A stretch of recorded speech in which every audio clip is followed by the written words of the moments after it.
What is going on today, my XRP and Bitcoin dudes? And look, whenever I am stressed to shit because the crypto markets are moving sideways or down, I try and take my mind off of all the noise by playing online poker. And playing poker with crypto online is very easy to do. A site and app that I've been using for over 7 years now is Ignition Poker. I am basically a regular at the mid-stake cash games on this site, and when I play, I usually order a nice extra large deep dish with all of the toppings because that's just how I do it, but you can order whatever food you want to. I am not judging here. But Ignition is a lot of fun because it has great software, lots of player traffic, and of course offers real money games as well as play money. I would actually like to go over a recent session I played on here where I was able to pull in a nice winner. You might also hear me mention a couple of tips as I am going along on how to beat these online poker cash games. If you guys would like to learn more about them or get started here, there will be some bonus links directly below in the description. Don't forget to tap that like and let's get into some of these hands. Now, this was not the greatest board for us because there's an ace out there. We do have runner possibilities with this hand, like straights, backdoor flushes if we get a couple diamonds, but yeah, not exactly the strongest hand. The 6 on the turn was okay. We've got third pair to this board, but we're still behind against a lot of different hands, such as like ace king, pocket kings, pocket queens, those type of hands.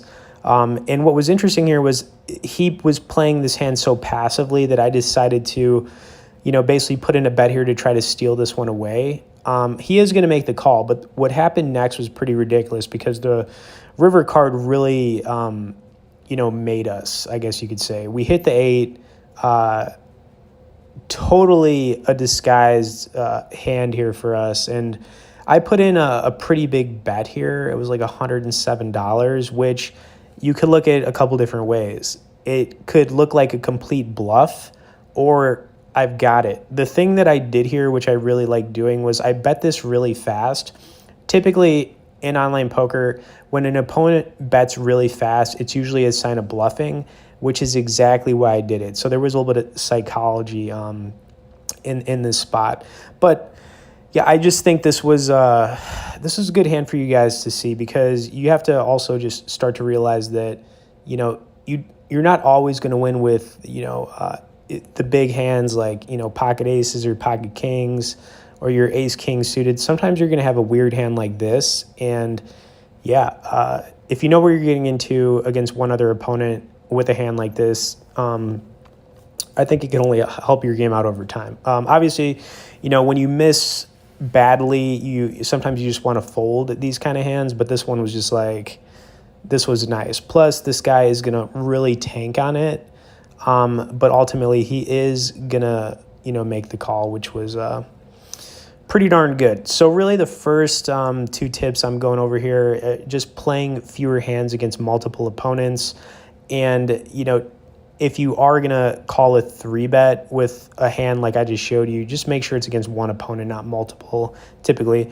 And then, really putting your opponents on ranges of what they have, which isn't that hard to do, but you get better at it.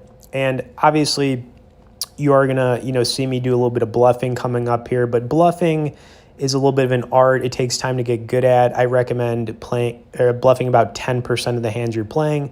So if you decide to call and see a flop with 10 hands, maybe bluff one of those and, kind of kick that up to like 20% when you get good at bluffing or a little bit better. Of course, 3-betting is something you're going to need to do as well, especially as you move up in stakes, because 3-betting, what it does is, you get players to call you with not the strongest hands, especially like not as players who aren't as skilled.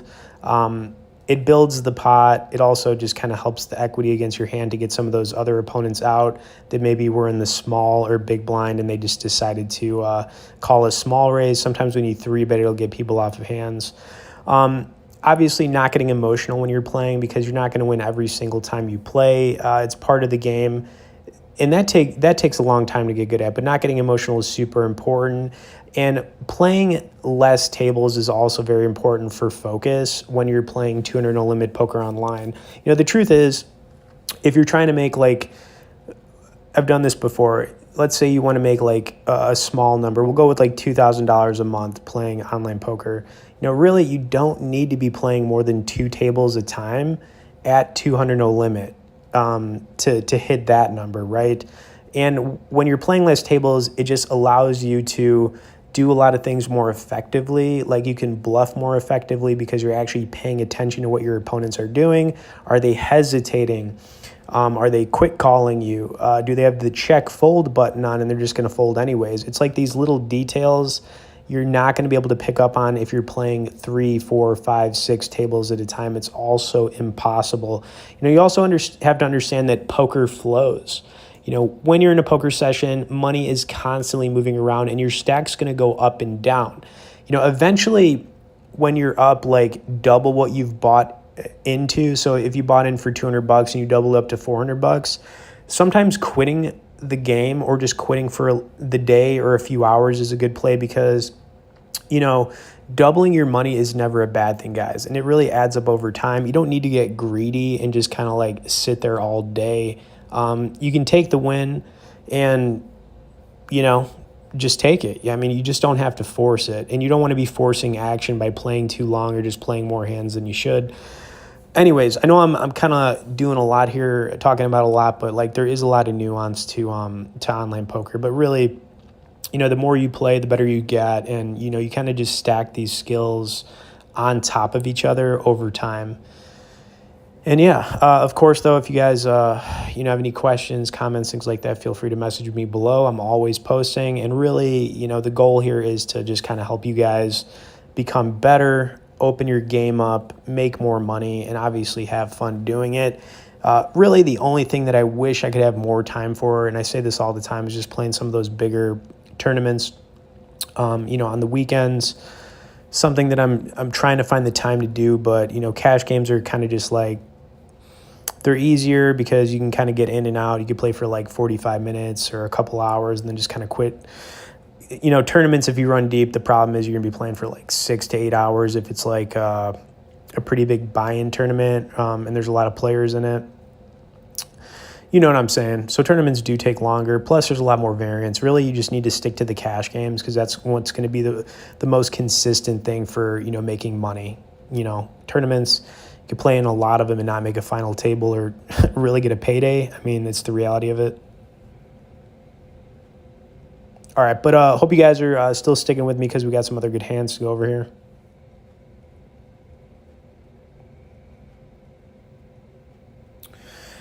All right, so we had a 7-10 suited, and honestly, guys, I did my best to extract as much value out of this hand as I could. I really did.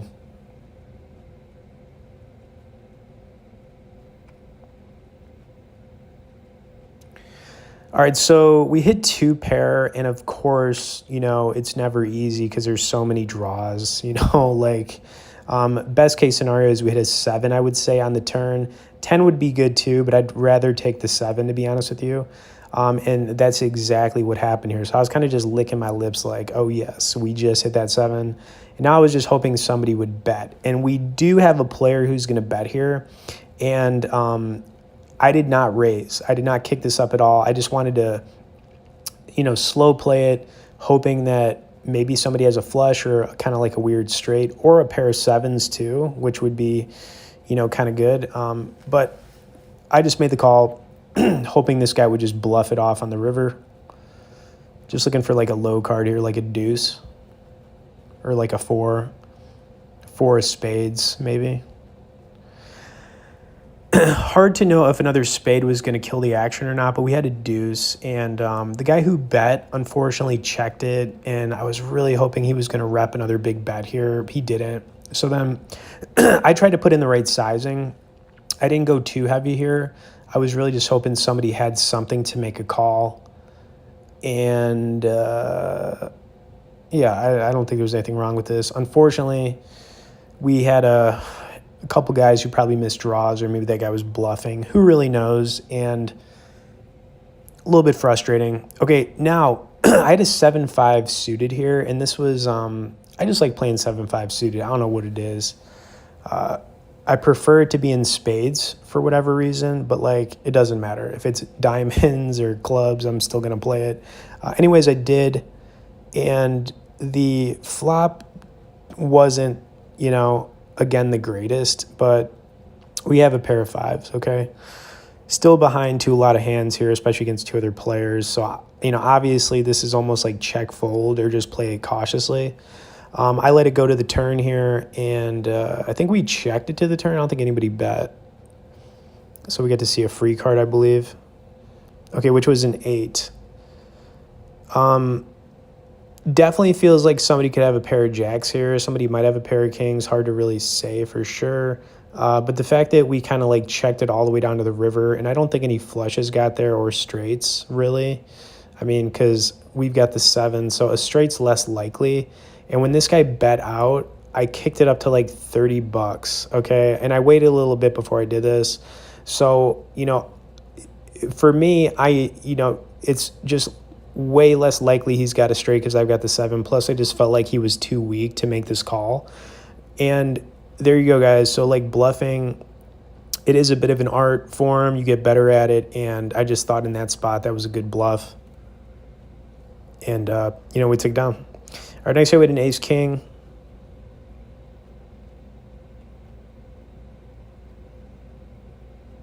Now, I just decided to smooth call here. We were second to act. We still had, 4 other players behind us. So, I could have 3-bet this. I didn't. I just kind of like slow played the ace-king, and, we took it to the flop. And actually slow playing this hand probably worked out in my favor because I think we're going to extract a good amount of money off this hand just by playing it the way we did. So we hit a pair of aces, 10 out there, so really nothing to be afraid of.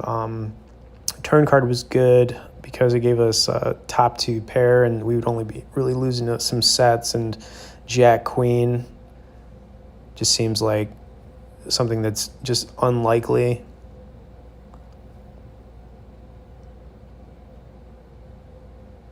I think he checked it here, and I think I bet, but I definitely extracted I think as much value as I could have out of this. But anyways, just to kind of like bring this all home for you guys,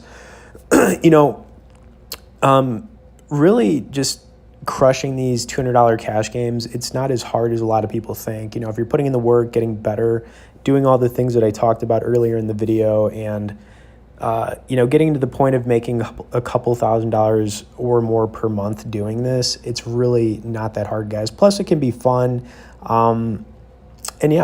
Anyways, hope you enjoyed another one here. Please subscribe for more poker content. We got some good stuff coming out this week, a little bit of a mix of 500 no limit and 200 no limit. Get on our newsletter. We send out 1 email a week, like I said, on hand analysis, tips to make more money at the tables, all that good stuff. As always, guys, thanks for watching this, and we'll see y'all in the next poker video.